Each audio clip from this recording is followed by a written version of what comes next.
पदाधिकारी तुम्ही गेलेच पाहिजे, काय तुम्ही गेलाच पाहिजे. आणि दुसरे काय अधिकार आम्ही जात होतो, त्यांचा आम्ही होतो तेव्हा आम्ही जात होतो.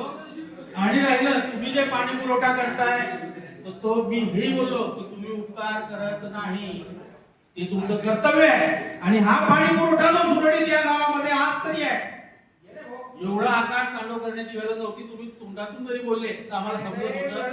तुम्ही जे आतून पेटून उठले त्याने असं वाटतंय भलतं काही वेगळं इम्प्रेशन आहे आणि काही राजू वानखेडे की आवाज दबाती उसको खामोश कर दिया. मी सत्य तुमच्या समोर आणलं की या खासगी ट्यूबवेल मालकांनी जर तुम्हाला पाणी, आज तुमची वेळ निघून गेली, आज तुमची वेळ निघून गेली, आज पावसाळा सुरू झाला, मुबलक पाणी त्या साठ्यामध्ये आलं. जर या खासगी लोकांच्या ट्यूबवेल तुम्हाला लागू नसत्या तर गावाचा पाणी पुरवठा सुरळीत राहिला नसता. हा माझा बोलण्याचा उद्देश होता. त्याप्रमाणे तुम्ही आरोग्याच्या विषयामध्ये दिंडवळे निघाले. तुम्ही एवढ्या जोरानं बोलताय पहिल्यापासून, पहिला हळू बोलले, आता जोरात. ठीक आहे, आम्ही समजतो की आवाजानं बोललं की लोकांच्या कानापर्यंत जात आहे. आता माझा ट्यूनअप बी तेवढा जोराचा होता, ते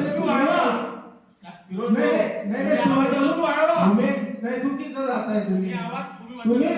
तुम्ही चुकीचं जाताय. मी माईक बंद करतो, तुमचा माईक सुरू आहे, तुम्ही तुमचा आवाज तुम्ही चुकीचे शब्द प्रयोग करू नका.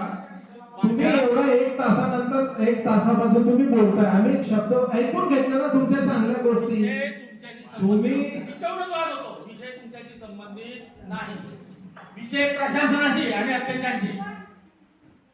सभेतील प्रत्येक माझा कायद्यावर ठेवलं तर लगेच तुम्हाला संताप येतो, तुम्ही खुर्ची सोडून खाली येता. तुम्हाला इथे या सभेचा जो व्यासपीठावर आहे त्याला बोलण्याचा अधिकार आहे. हे जर मी बोललो तर तुमचा उपमर्द होतो, म्हणून मी आज त्या शब्दाचा वापर केलेला नाही. मी कायद्यावर बोट ठेवलं नाही. मी हे सांगितलं की खेळीमेळीच्या वातावरणात 10 मिनिटात सभा संपवा. सभेची सूचना मी मांडलेली आहे की आम्हाला कुठलाही याच्यामध्ये इंटरेस्ट फारसा नाही, आम्हाला कामामध्ये, विकास कामांमध्ये इंटरेस्ट आहे. माझा सांगण्याचा मुद्दा काय होता, स्वच्छतेचा बोलबाला आणि या खासगी ट्यूबवेल मालकांशी यांनी केलेला जो काय व्यवहार असेल. त्यांनी तुम्हाला पाणी दिलं, त्यांनी म्हटलं पाहिजे की मैं गाव के ऊपर उपकार करना. त्यांनी म्हटलं का ते सेवा देत आहे ना, ते लोक सेवा देत आहे. तुम्ही अशा आविर्भाव सांगता की ते सिमरनने मला फोन केला, आम्ही लगेच टीम पाठवली. अरे त्या टीमला ऐका,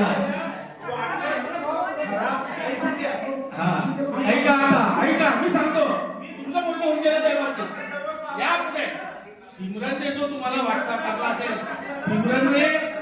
सिमरनने ग्रुपवर टाकला, तुम्हाला टाकला, बरोबर.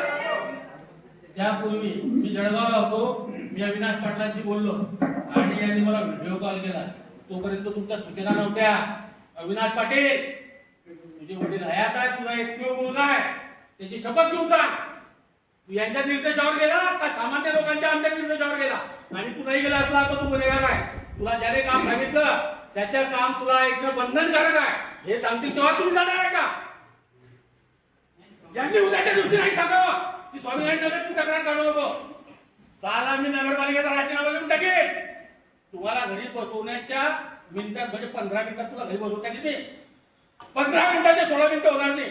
तुम्ही मला ह्या गोष्टी शिकवू नका. राहिला विषय साहेब सिमरन, मी आजपासून तुला इथे तुमच्या समोर अभिवचन देतो.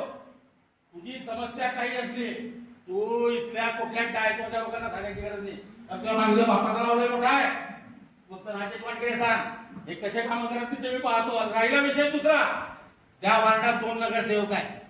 आजपासून फिरोज भाऊन मला माझ्या डोक्यात आणलं की ज्यादा काम आम्ही लो मत. हा दुसरा नगरसेवक त्या वार्डाचा आहे.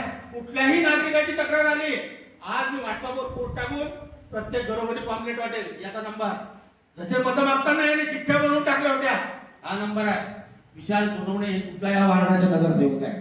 यांच्याकडे समस्या तिथं मांडा. आमच्याकडे समस्या मांडण्याचे ठिकाण नाही. आमच्या समस्या ऐकून घेतल्या जात नाही, आणि ज्या ऐकून घेतल्या त्याच्या उपकाराची भाषा केली जाते. सिमरन वानखेडेच्या बोलल्या की मी आई बाबांचं ही काम मीच बघते, म्हणून मी बोललो की तू जास्त टेन्शन घेते. टेन्शन घेऊ नका. आजपासून तुम्हाला सिमरन वानखेडेकडून कुठलंच काम नाही चुकीचं मला काय हे नका. नाही तुम्ही चुकीचं जाऊ नका. सिमरन